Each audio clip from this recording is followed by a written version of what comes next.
So cities are actually getting ready for the possible attack.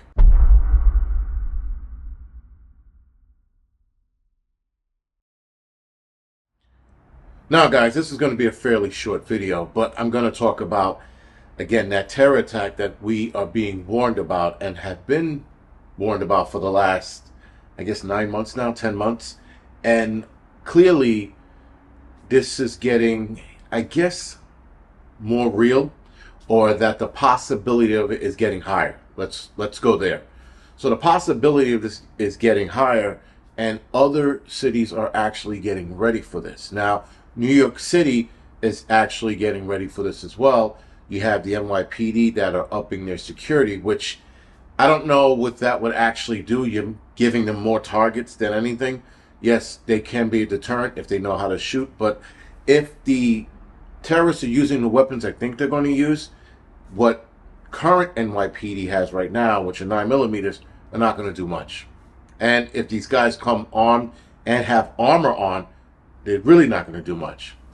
But the FDNY is getting ready as well. They are actually training firefighters for active shooter scenarios, and they're doing more training for us to respond in that manner. Now, I'm in the Bronx, so it's less likely for us to deal with that, but Manhattan companies are going to be more likely to deal with this, or are more likely to deal with this, sorry. And then you also have FDNY EMS that are going to have to deal with this as well. So they are training how to deal with the scenario should it happen. Being that the training has increased, or there's more of it, it could be one of two things. It could be that the situation is actually going to happen, or that they're just trying to use the federal funding for that training so that they don't lose it, or if that makes sense. So there is those two, I guess, scenarios that it could be why there's more training going on. Now, again, the first one being that there is possibly a terror attack. If cities around the country are gearing up for it, it could be something. Now, we've heard these rumors before, if you will, and the city just looked at it and go, and sort of shrugged it off. And in some cases, depending on the event or time of year, like 9/11 or Jewish holiday, they do beef up security. But this is a little different because they're putting more training for, again, FDNY firefighters and EMTs to possibly respond to something like this.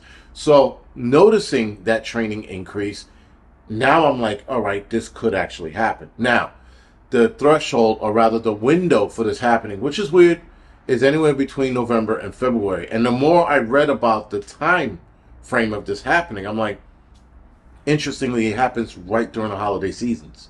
And I'm like, November to February? Like, I can't imagine terrorists sitting around going, you know what, we're gonna attack, and we're gonna give them little drips and drabs of information and little breadcrumbs of evidence that we're gonna attack between November and February. Like, who does that? You're just going to attack, and preferably probably during the higher traveled seasons or more tourists in the city, which would be, again, between November and January.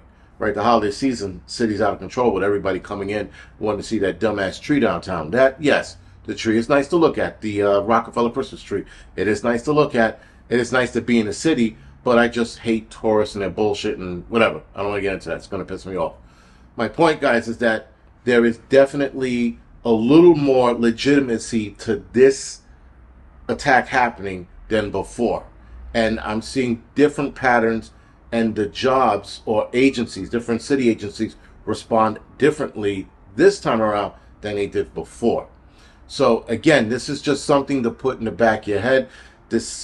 I don't know any other cities are responding this way. I know that we are. I can't speak for anybody else. But if you guys do know of city agencies that are training more or responding differently or getting ready for something, please leave it in the comment section below, because I am curious to find out who is gearing up for the possibilities. Now, if this does go down, guys, if this does happen, this is going to be brutal.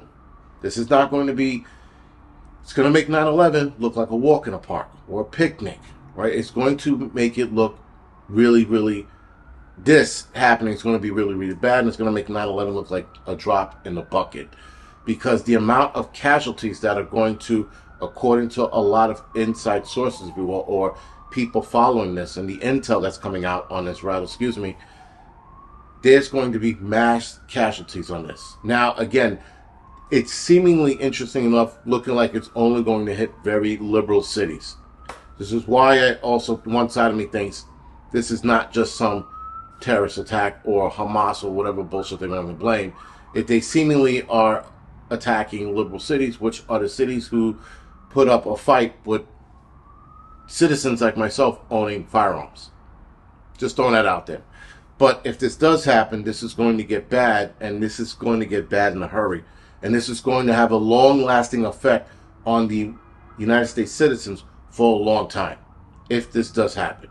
Now, again, the likeliness of this happening is definitely there. Am I worried about it? No. I mean, listen, if it happens, I'm going to either be at work and respond, or I'm going to be here and respond. Regardless, I'm already ready to respond and help out, because I have medical bags all over the place and I can get down there and help. But that's my response. That's why I'm not nervous. I'm not worried about it, because I know what I'm going to do should this pop off. I would be, the only thing I would be nervous about, not nervous about, but I would be nervous about it, is my kids are downtown. So I would have to run down there and try to get them, or have them meet me somewhere, which I am telling them this week, a couple of meeting spots that I want them to be at and where they should be at. So when I get there, they're there, and then I can get them back home, and then I got to go back down there and do what needs to be done. But other than that, guys, the window of this happening is pretty big. November, December, January, and then February. That's a long span. That's a large span, and a lot of days in between of shit going down. So anyway, if this happens, guys, and it happens in your city, like I said before, you're going to have three things to do. You're going to get into the mix, you're going to run, or you're going to help. Those are your three options. Running, obviously, like I said, if you have family, but helping and getting into the mix is probably going to be more needed than anything, because a lot of police departments, or police agencies, if you will, are going to be outgunned and outnumbered. Other than that, guys, this is the Angry Prepper. Thank you for watching.